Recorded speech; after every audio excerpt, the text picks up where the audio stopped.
Bismillah, ya ikhwani, wahai saudaraku, antum sekalian semuanya, wabil khusus yang terkhusus kepada saudara-saudara kita umat Islam yang mengikuti paham Wahabi. Ini ya, istilah Wahabi itu bukan ditujukan kepada orang-orang yang mereka mengikuti Al-Quran dan Sunnah. Karena pada dasarnya kita semua umat Islam yang lurus itu berada dalam pemahaman Al-Quran dan Sunnah.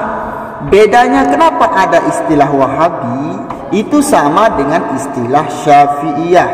Itu kan suatu kaedah penisbatan di dalam bahasa Arab.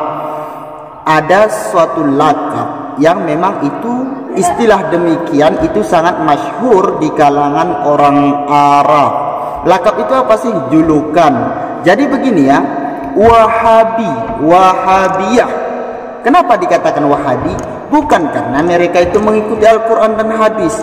Kaum Syafi'i, Maliki, Hambali dan umat Islam yang lainnya dan berbagai organisasi yang ada di Indonesia, tentunya organisasi yang berada dalam manhaj yang lurus, itu semua mengikuti Al-Quran dan hadis. Lantas kenapa Muhammadiyah tidak dikatakan Wahabi? Kemudian NU juga tidak disebut dengan Wahabi. Padahal kan semua organisasi ini mengikuti Al-Quran dan hadis.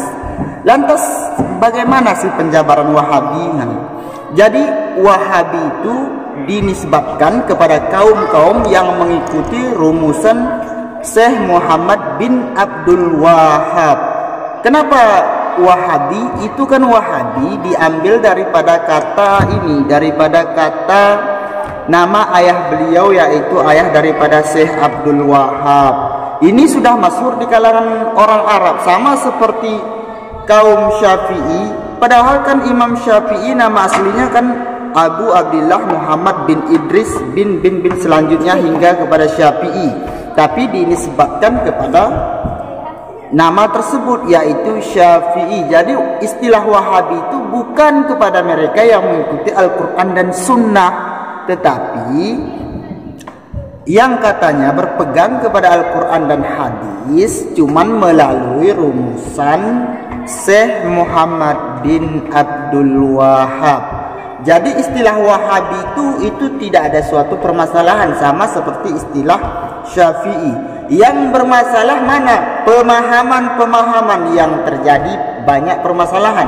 Cuman di sini kita tidak menjelaskan apa-apa saja yang menyalahi sunnah yang didakwahkan oleh dai-dai salafi di Indonesia sekarang ini. Tapi kita hanya fokus dulu kepada pengertian daripada istilah Wahabi tersebut. Jadi itu bukan suatu celaan ataupun hinaan, tapi itu hanya suatu lakab ataupun suatu penisbatan. Tentunya jika kita belajar kaedah-kaedah lughatul Arabiyah, bahasa-bahasa Arab, tentunya kita akan paham hal-hal yang demikian. Wallahu a'lam bishawab.